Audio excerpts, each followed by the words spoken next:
To service components from the back of the washer, the rear panel must be removed. This is accomplished by removing the 4 retaining screws, 2 on each side. The panel is held in place by flanges at the top and bottom.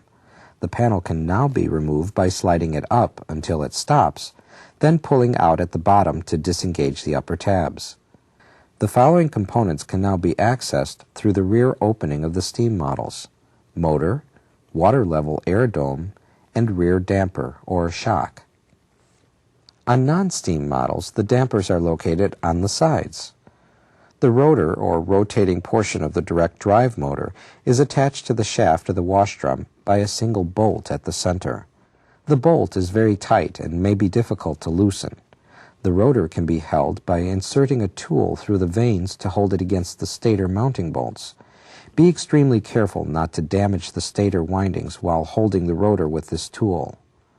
The direct drive motor consists of 3 parts: the rotor, stator, and Hall sensor. The Hall sensor is attached to the stator and is available separately. The rotor is the only moving part. It contains permanent magnets. Note, if the tub is spun by hand, the motor acts as a generator and can produce enough voltage to light the control while it is spinning. This is normal. If the washer is plugged in, the control panel will turn on. The other main component accessed from the rear is one of the dampers.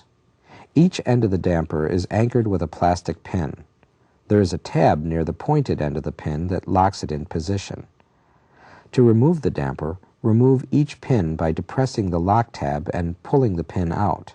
A screwdriver or similar tool may be needed to loosen the pin if it is tight.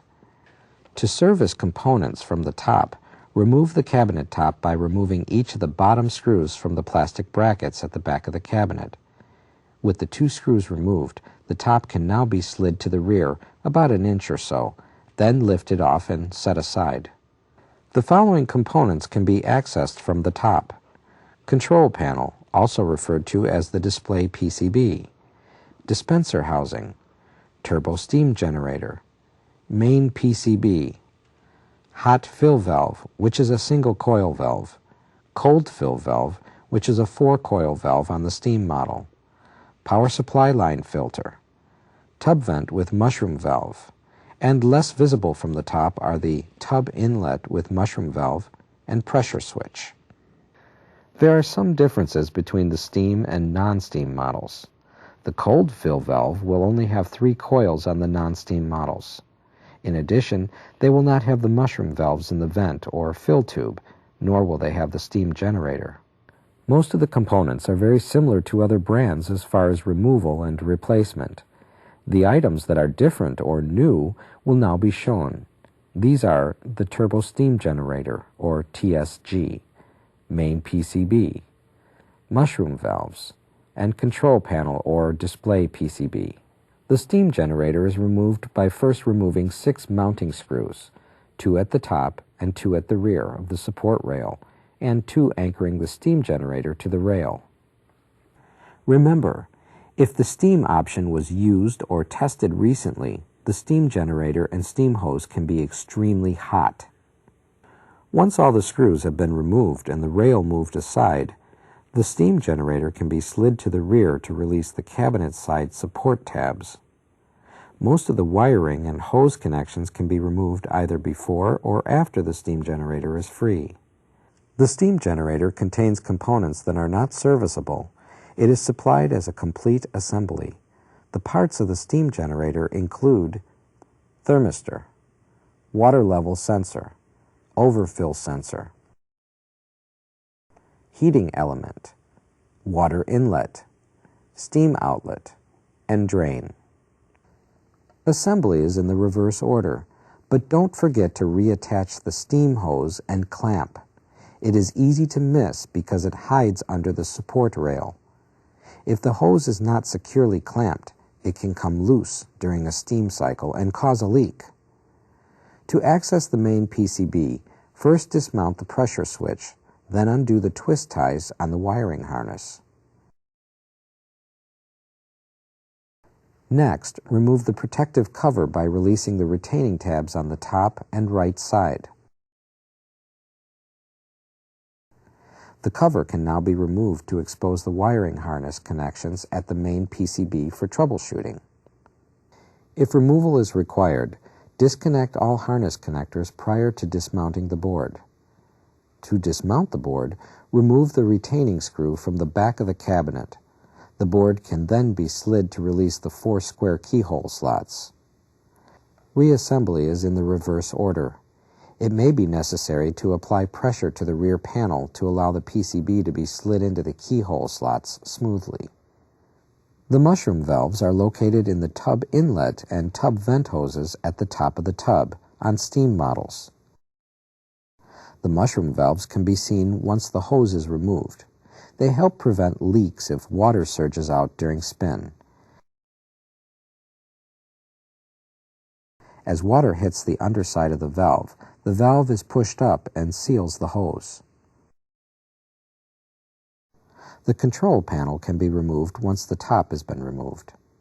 Remove the dispenser drawer by depressing the retaining tab at the rear center of the drawer. With the drawer removed, the 2 screws on either side of the dispenser opening can be removed. Disconnect the wiring harness connectors at the center back of the control panel. Next, remove the anchor screw on the left-hand side of the control panel as viewed from the back. The control panel is now held in place by the tabs along the top edge of the panel. Pry up to release the retaining tabs. Tip the panel toward the front and lift to release the bottom center of the control panel. The display PCB is attached to the control panel with 8 screws. The control knob cannot be removed without removing the display PCB from the control panel. The replacement PCB does not include the knob. However, the knob is available as a separate part. With the control panel set aside, the front panel can now be removed. There are 5 steps for removing the front panel. Step 1. Detach the door boot. Open the door and remove the spring band from the boot. This is easiest if the special tool is used. Using the tool, stretch the spring and slip one end of the spring over the lip of the boot. Then remove the band from around the boot. Now the boot can be detached from the lip of the opening in the front panel. Step 2. Disconnect filter access. Open and remove the pump filter cover from the lower left corner of the front panel. Then remove the panel insert by removing the screw just below the filter. The filter does not need to be removed. Next, remove the Phillips screw at the bottom of the panel inside the filter access opening. Step 3. Remove the panel screws. Remove the 5 screws that attach the panel to the washer frame. Step 4. Disconnect the door switch. Tilt the panel out just far enough to allow access to the door latch assembly. Disconnect the harness connection at the latch. Step 5. Remove the front panel. The front panel can now be lifted from the support at the bottom. Once the panel is removed, the following components can be accessed: door boot, drain pump, recirculation pump, which is only on steam models. Also only on steam models are the steam and water recirculation nozzle and the tub LED light. To service the pumps and filter body, remove the 2 screws on the front of the cabinet frame above the filter. Under the filter body is a guide and locking tab.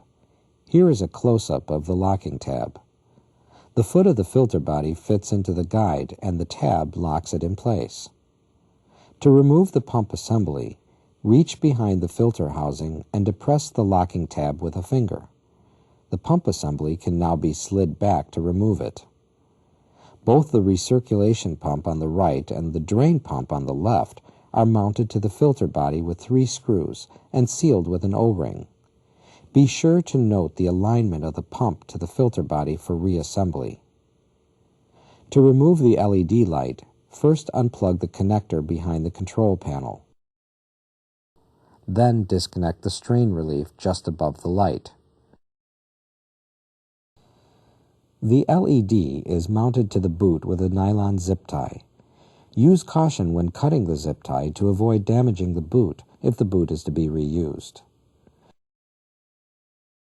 The recirculation and steam nozzle can be removed by unclamping and removing the hoses, then pulling it out of the boot. Now, the boot can be removed from the outer tub. The tub clamp band can be removed with the special tool. Insert the ends of the tool into the top loop of the spring and the ring on the band above the spring. Use a screwdriver to apply outward pressure on the top of the spring so that it will come off the hook of the band when the tool stretches the spring. The clamp band can now be removed. If the light and hoses are not being disconnected for this procedure, then the band can be slid out from behind to remove it. Removing the following components was demonstrated with the front panel removed. These components were the door boot, steam and recirculation nozzle, and the tub LED light. These components can also be removed without removing the front panel. To remove the tub boot without removing the front panel, the procedure is essentially the same as shown previously. The main difference, however, is the boot and the tub must be pushed to the side to gain access to the tub clamp band.